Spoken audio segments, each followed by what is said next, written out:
संगत जी, प्रेम से कहना धन निरंकार जी। सात संगत जी, आज दासी आप लोगों के बीच उपस्थित है। आज दासी के विचार का विषय है कि गुरुमत हमारे कर्म में हो। गुरुमत क्या है? गुरु की मत यानी गुरु का विचार।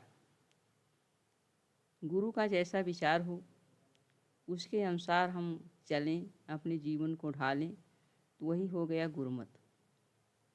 अब बात यह है कि यह गुरु का विचार, गुरु के मत हमारी वाणी तक ही न सीमित हों, सत्संग तक ही ना सीमित हों, महात्माओं के सामने तक ही ना सीमित हों, बल्कि यह गुरुमत हमारे जीवन में उतर जाए, हमारे कर्म में उतर जाए। सत्संग में हम पहुँचते हैं, सभी का धन निरंकार करते हैं, आदर सम्मान देते हैं, सेवा करते हैं। ये सारे कार्य हम बाहर और घर पर भी करें, घर वालों को भी आदर सम्मान दें, उनमें भी परमात्मा का अंश जान करके उनका धन निरंकार करें, उनका भी आदर सम्मान दें, उनकी भी सेवा करें। यही कार्य हम बाहर जब निकलते हैं तो वहाँ भी करें।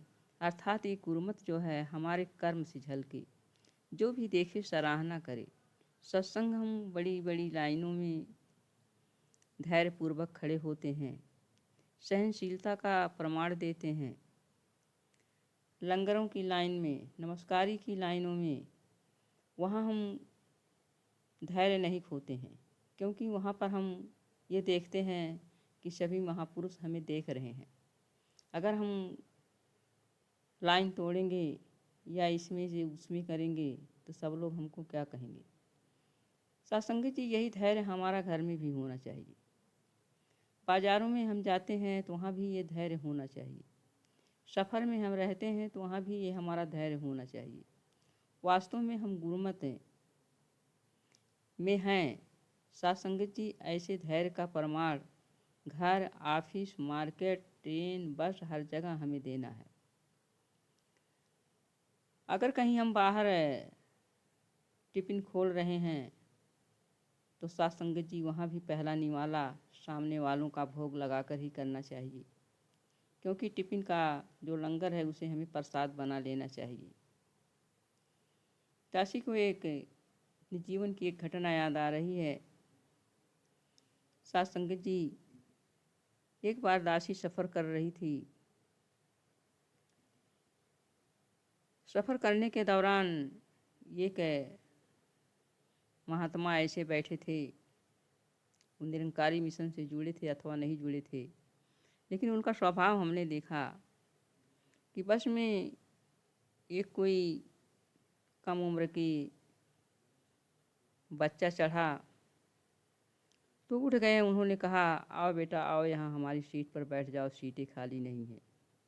बस चलने लगी, वो खड़े रहे। थोड़ी देर के बाद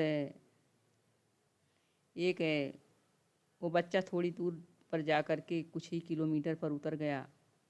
फिर वो बैठ गए। कुछ टाइम बस और चली तो एक बुजुर्ग महिला बस में सवार हुई। फिर वो महापुरुष जो है उठकर खड़े हो गए और कहा, आइए माता जी आइए, यहाँ बैठिए, सीट खाली नहीं है, ये इस पर बैठ जाइए। वो माता जी भी बैठ गईं। फिर बस चलने लगी, वो महापुरुष खड़े रहे। फिर बस चली गई। फिर वो गंतव्य आने पर वो बुजुर्ग महिला उतर गईं। उनके उतरने के बाद वहीं से एक नौजवान महिला बस में सवार हुई और वो देखने लगी, इधर उधर की कोई सीट नहीं दिख रही है।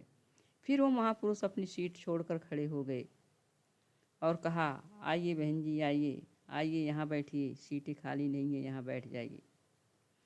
सत्संगत जी, इस तरह से उनका ये क्रियाकलाप देख करके एक दूसरे व्यक्ति ने कहा कि आपका ये क्रियाकलाप मैं देख रहा हूँ, आपने बच्चे को बैठाया, एक बुजुर्ग को बैठाया, तो चलिए ठीक है, चलता है, लेकिन आपने एक नौजवान महिला को अपनी सीट छोड़कर जगह दे दिया, ये कहाँ का गुरुमत है। तो सत्संगत जी, उन्होंने कहा, भाई ठीक है, मैं सेवा करता हूँ, मेरे पास धन नहीं है, धन की सेवा नहीं कर सकता हूँ। मेरे पास और कुछ नहीं, उसकी सेवा नहीं कर सकता हूँ। लेकिन मेरे पास ये तन है, ये तन की सेवा मैं करता रहता हूँ। दातार रहमत करे कि मुझे इस तरह से सेवा मिलती रहे। साथ संगत जी, ये बात जो है दिल को छू गई। इसी तरह से हमारे जीवन में गुरमत होना चाहिए। साथ संगत जी, हम दूसरे की थोड़ी सी भलाई करके, उसको सुख पहुंचा करके अपने मन को सुकून प्राप्त कर लेते हैं। इस तरह का गुरमत होना चाहिए कि अपने को दुख पहुंचा करके, अपने को हानि पहुंचा करके हम दूसरे का भला करें, तो वो सच्चा गुरमत हुआ।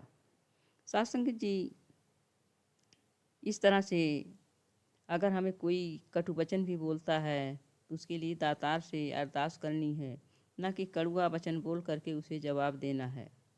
तभी उसके जीवन में सुधार आएगा। हे दातार, आप जो है कृपा कीजिए कि इसके कटु वचन जो है मीठे वचनों में बदल जाएं।